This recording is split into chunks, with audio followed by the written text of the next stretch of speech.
Hello, good morning, good afternoon, good evening, good day. Yes, this is proudly brought to you once again by Just to Trade Stock Brokerage Company. And guys, today we're going to be having, another interesting topic. Very simple because we are going to simplify it so that you understand every bit of it. So today's topic we're going to discuss support and resistance techniques. Yes, guys, support and resistance techniques because a lot of people asked in our previous video that we did, they asked questions about this, and people were like, we should put up videos on support and resistance techniques. So that is what we're going to be doing today, and we're going to discuss it. And as usual, by the time we finish this discussion, you should understand everything about support and resistance techniques. So, guys, what at all is support and resistance technique? Let's go to our favorite site, Investopedia, and then let's look out for some basic definitions and concepts about the support and resistance based techniques. All right, so from here, Investopedia is making us understand that the concepts of trading level support and resistance are undoubtedly two of the most highly discussed attributes of technical analysis. Part of analyzing chart patterns, these terms are used by traders to refer to price levels on charts that tend to act as a barrier. Yes, guys, please take this. You should underline this, take note of this. It says charts that tend to act as barriers, preventing the price of an asset from getting pushed in a certain direction. Yes, that is the basic definition Investopedia can give to us, right? All right, good. So let's go straight. So, let's also define it in our own terms. What exactly are support and resistance techniques? So, basically, they are basically areas where price has reacted to the past and can potentially react to again in the future. Guys, I want you to take note of the word potentially. So, I'm taking the definition again. It says they are basically areas where price has reacted to in the past and can potentially react to again in the future. Then the next question then comes in. Why are they drawn at all? Why the need for support and resistance techniques to be drawn on our charts? Right, good. So here we have it. It says because when they back to the already drawn levels, it triggers possible trade opportunities, and these trade opportunities arise because they have happened before. Right. So as we were saying, I told you potentially it can trigger I mean, possible trade opportunities because you've already placed them before, you've already seen them before. So when they get to that point again, there's a chance of, that it's likely to happen again. So you put all those lines there and then you take note of them. All right, good.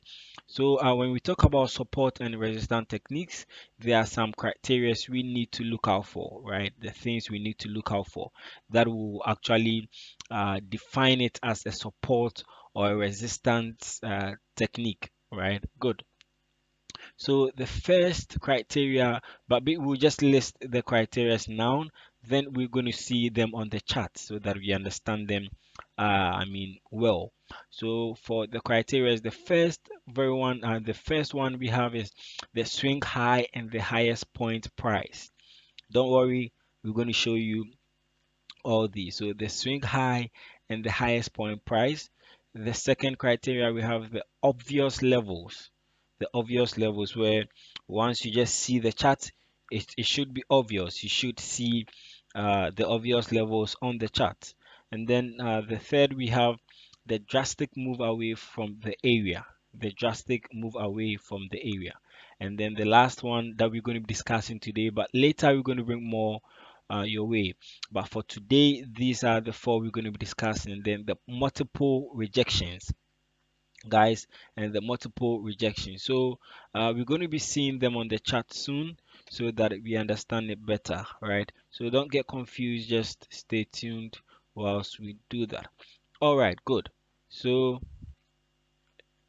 all right, good. So we're going to be using this chart for today to show the criteria we are talking about, to show all the criteria we've discussed so far, right? So guys, yes, based on the criteria that we've discussed, the criteria that make it support and resistant techniques. So let's take the first one. The first one was swing high and the highest point price, right? So if we take this chart for instance, right? If you take this chart, we usually look out for the extremely high points as well as the extremely low points. Basically, they are the highest and the lowest point prices reached in certain times, right? Good. So let's just make it practical and then let's just draw the line. Let's see how. So for this chart like this, it's the the highest, I mean the swing high and the highest point we can see goes here. Yes. And then the lowest point price. This we can't see that. So let's just use this and then we draw the lines there. So for guys, so for this, which is the swing high and the highest point price, we draw the lines.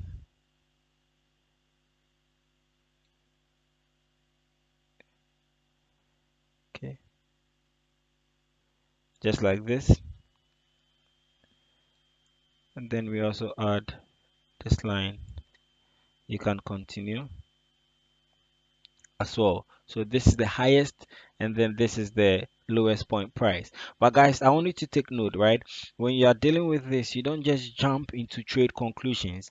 Please, you should always use price actions, right?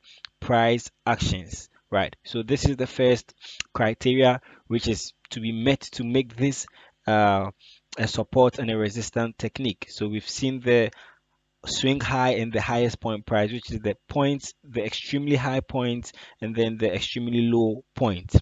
Okay, right. So now we are going to talk about the second criteria. The second criteria is the obvious level. So for the obvious level, it's the level that is easy to spot right away, right into. I mean, once you see the chart, it should be the easiest spot. I mean, the easy spot to notice, right? So for example, jumping from a down market to a spike market, which should be readily visible when looking at the chart, right? So for this, we might to go in for the obvious level, we might go from here. There are a lot of obvious levels here, so we can take it from here. You can see that there was a spike here and here. Okay, from here too, it was going down, and then there was a spike here too as well, right? So you can see obvious levels. There was the market was going down and then it shot up again, so it's obvious. And you can see here as well, it's also obvious. You can see another one here, obvious level, it shot up. So yes, so this is the second criteria, the obvious level, right? Good. Yeah, so those are the obvious levels. So now we're going to talk about the drastic move away from the area. So basically, in simple terms, you can say is the drastic drawdown or the drastic move up, right? The drastic drawdown or the drastic move up. So if you look at this chart, we can uh, talk about the drastic move up here. So once this criteria is met, it becomes a support and a resistance technique. So you draw this line, drastic move up, and then you can also talk about this as the drastic move down, right? Yes. So you can talk about this as the drastic move up and then the drastic move down, right? Good. So this is the third technique, and then we can also talk about the multiple rejections.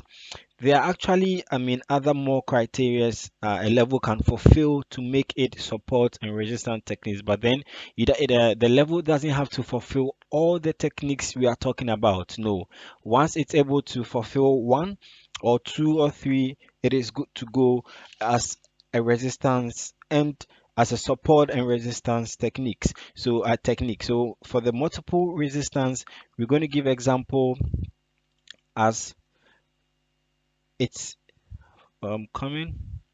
So we can give this as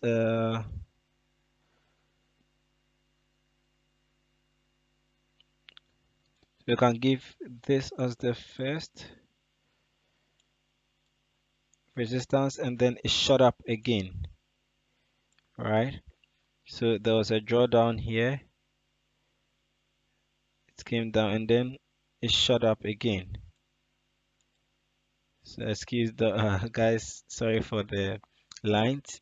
So which other one? Okay, there was a draw down here, and then there was a shoot up. So that is called the multiple rejections. It also gives us a level of support and resistance. So basically what this means is that uh, traders took action at the trading levels in these times, right? When the market was going down, a lot of traders at that particular time, some were buying, some were selling, they were taking actions. So the market shot up as well. So this is also called the multiple rejections. So these are what I mean, the criteria we can show on the graph. And guys, one thing you should note is that you shouldn't trade blindly out of support and resistance levels, but rather always wait for specific price action patterns. Yes, go with specific price action patterns. So yes, so for just to give a recap, we spoke about resistance and support and resistance techniques. We explained what it was, where we simply said there are areas where prices have reacted to in the past and then can potentially react to again in the future. So they are drawn because we keep that level so that it triggers possible trade opportunities which may arise because they have happened before. And then we spoke about the criteria, the swing high, and then the criteria we spoke about, the swing high in the highest point price, the obvious level, the drastic move away from the area, and then the multiple rejections. So we showed everything on the chart. So guys, yes, so if you have any questions, you can just drop them below in the comment sections, and we'll be glad to answer everything. We're going to come your way once again. So for now, we say bye bye. It was nice. I mean, having this discussion with you guys. We'll come your way. Bye bye.